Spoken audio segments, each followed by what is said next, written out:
Hello, today's Bible study comes from the book of Acts, chapter 23, verses 12 through 22, and reads as follows. The next morning, some Jews formed a conspiracy and bound themselves with an oath not to eat or drink until they had killed Paul. More than 40 men were involved in the plot. They went to the chief priests and the elders and said, "We have taken a solemn oath not to eat anything until we have killed Paul. Now then, you and the Sanhedrin petition the commander to bring him before you on the pretext of wanting more accurate information about his case. We are ready to kill him before he gets here."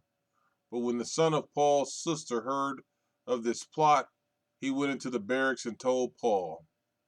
Then Paul called one of the centurions and said, "Take this young man to the commander. He has something to tell him."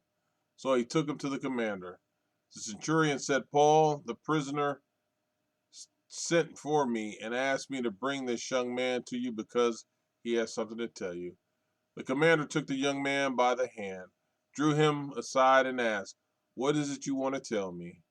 He said, "Some Jews have agreed to ask you to bring Paul before the Sanhedrin tomorrow on the pretext of wanting more accurate information about him. Don't give it to them, because more than 40 of them are waiting in ambush for him. They have taken an oath not to eat or drink until they have killed him. They are ready now, waiting for your consent to their request." The commander dismissed the young man with the warning, "Don't tell anyone that you have reported this to me." Well, we're talking about their plot to kill Paul. And I already know it ain't going to happen because if you remember, Jesus was standing by Paul and he told him, "You're going to have to go to Rome and testify. You're going to have to keep talking about me." So I knew and we knew that he wasn't going to be killed here, but we do know that man is evil. So when it was that day, some of the Jews banded together and bound themselves under an oath, saying they would neither eat nor drink till they had killed Paul. This was a secretive group of Jewish assassins or killers or whatever you want to call them, who went after Romans and their supporters. And they were going to get Paul. They wanted to get Paul. Um, and they carried knives and daggers and they stabbed Roman soldiers and all that, but they were out to get Paul, and they were as zealous as Paul was. So they made a suggestion to the commander. They wanted the chief priests and the elders tell a lie to the Roman commander. Um, Tell him you want another meeting with Paul so we can bring him down here and we'll get him. And remember now, this lie was a sin.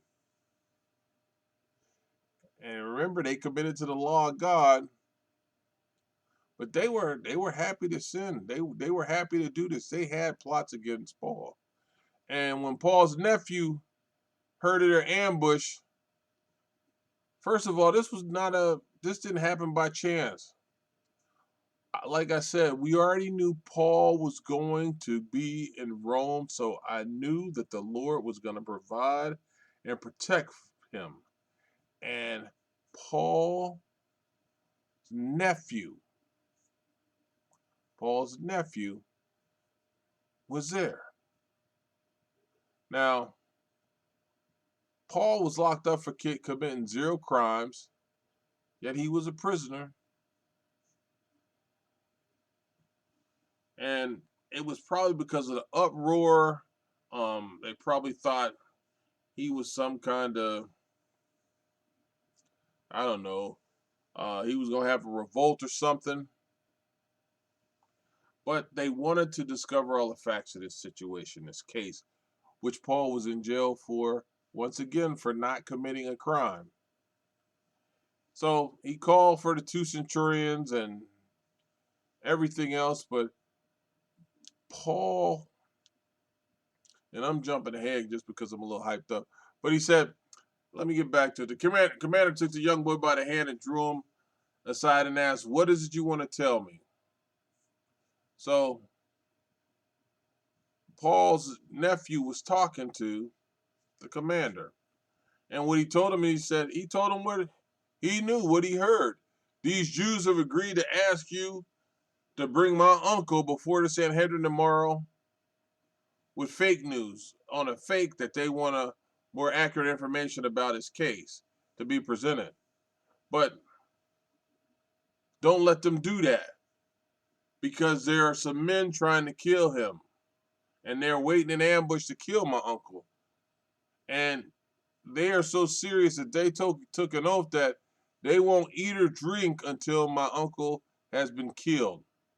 And they are already ready. They're waiting for you to let it happen, and when it does, they're going to kill him.